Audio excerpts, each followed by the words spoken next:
Hello, it's Johnny from Johnny's Book Reviews, a site to help inspire you guys as you go read. So go read. Today, I am reviewing Relentless by Tim Grover. Does it pass or not? You'll find out by the end of this review.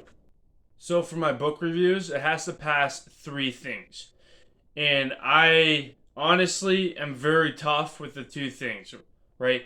Straight off the bat. So number one, it has to catch my attention the first couple pages. If it does not, then I'll actually put the book down and never touch it again. You actually have to be very picky with the books you read, and I am very picky. Now, if it doesn't catch my attention, I'll put it away and never touch it again. Now, if it does, that leads to the second thing, where it has to carry my attention throughout the entire book. Not 50 pages, not 100 pages, like Almost Gone. I stopped at 124. I did finish it, but it did take me almost 2-3 months to finish it. No, that doesn't pass my system, right?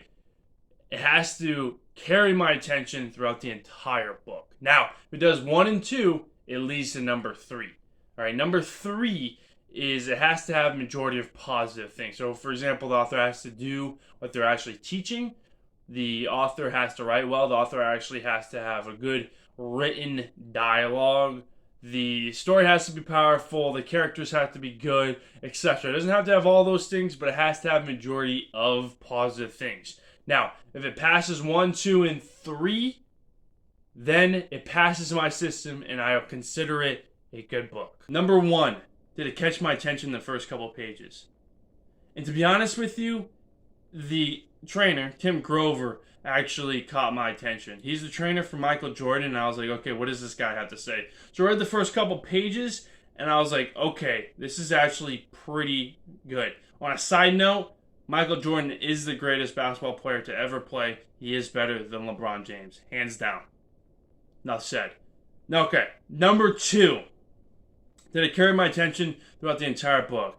And the book is 232 pages, and it did carry my attention throughout the entire book. Now, there were some ideas that I was like, okay, that's stupid. You know, there were some ideas that I was like, okay, I'm not going to implement that in my life as well. And then there were some ideas I was like, okay, I'm kind of already implementing those in my routine. And there's some ideas that I will include in my routine. And to be honest with you, I kind of took this book and looked at it at a bird's eye perspective. I'm not going to include everything that's in the book into my life, but I will include some things. And that leads to the third thing. You know, does this book have majority of positive things? And to be honest with you, it did. 2 things I did not like, which gets into the second, idea that I was alluding to. But essentially, the first idea that I didn't like was that he trained Kobe Bryant. I don't really like Kobe Bryant.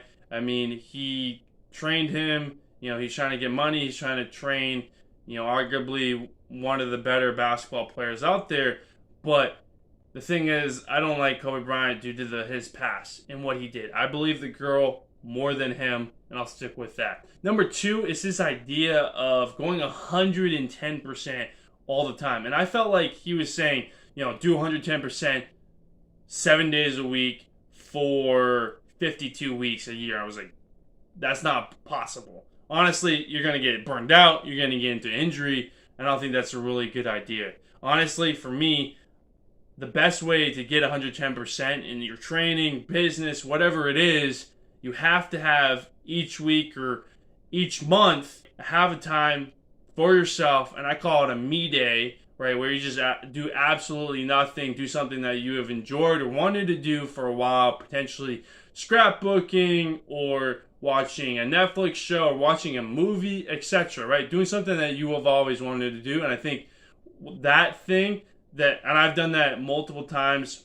it is by far one of the best ways for me to get productive in my business, as well as reading, as well as, my training for my marathons that I'm doing. And the second thing is sleeping. The biggest thing is that you have to get 8 to 10 hours of sleep.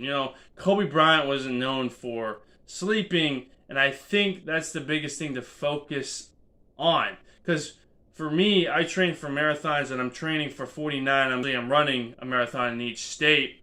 When I do a longer run, 15, 20 miles, that day, that night, I have to sleep at least 10 hours to help recover what I destroyed physically, and then also what I destroyed cardiovascular wise. It puts a lot of pressure on the body as well as the cardiovascular system.